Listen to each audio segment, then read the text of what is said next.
So Ultimate Wolverine issue 1 just dropped, and I feel like I gotta talk about it because I've got no one else who I can talk about it with, so why not ramble into a mic for the next couple of minutes about this first issue. So if you don't know what I do on the channel, mostly I talk about the Power Ranger comics by Boom Studios, but on the sideline I have been reading the brand new X-Men run.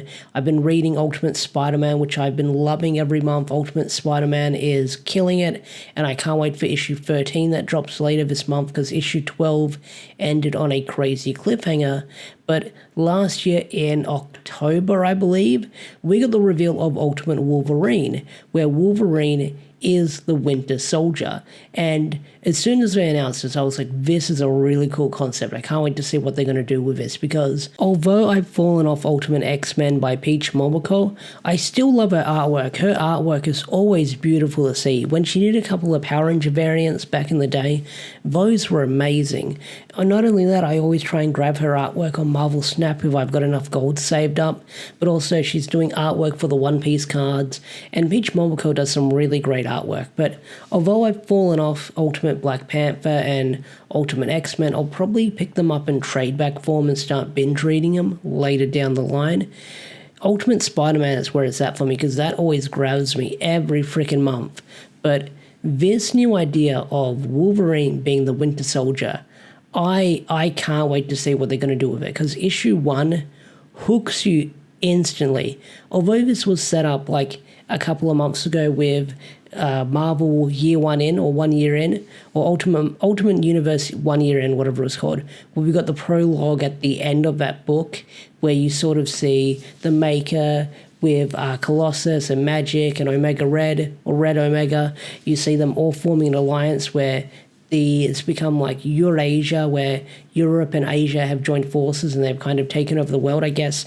I need more context for this because I like what it's setting up, but I want to see more world building with what Ultimate Wolverine is doing, because with this one issue, it's set up a lot that's going to be really interesting moving forward, because even with the dialogue, with the writing, there's certain hints there that have you scratching your head. So the concept of this is that Wolverine was captured and he was brainwashed and turned into the Winter Soldier.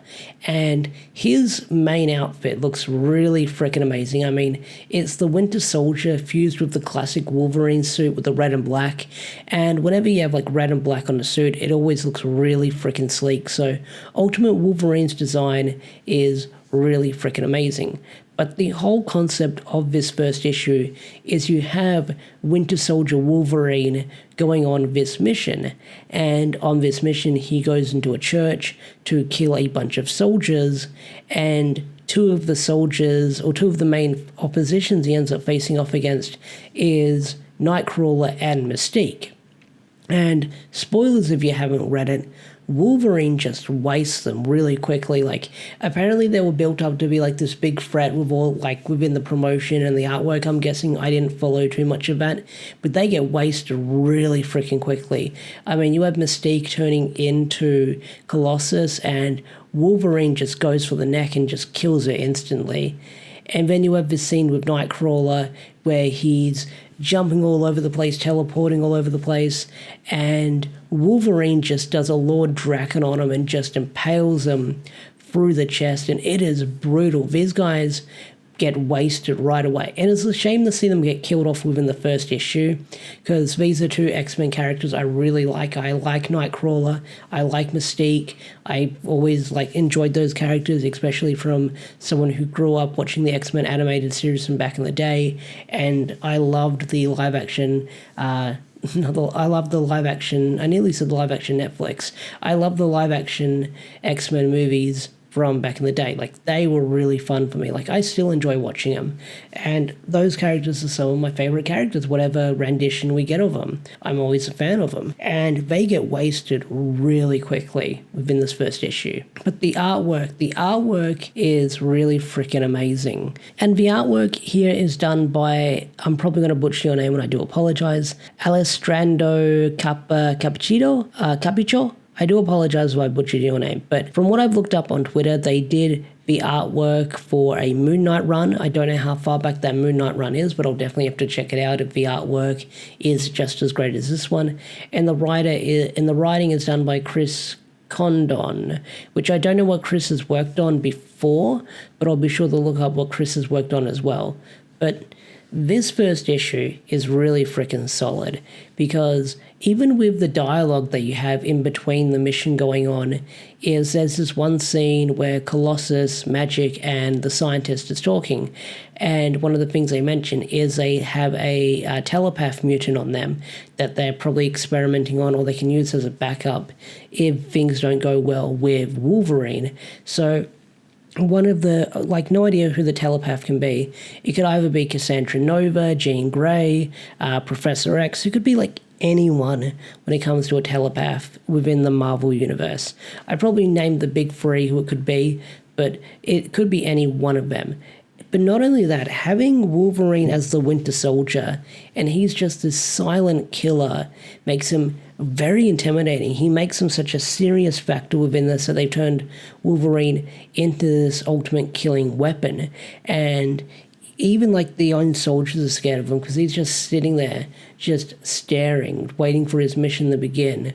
And then when he jumps out of the plane, the helicarrier, he just lands.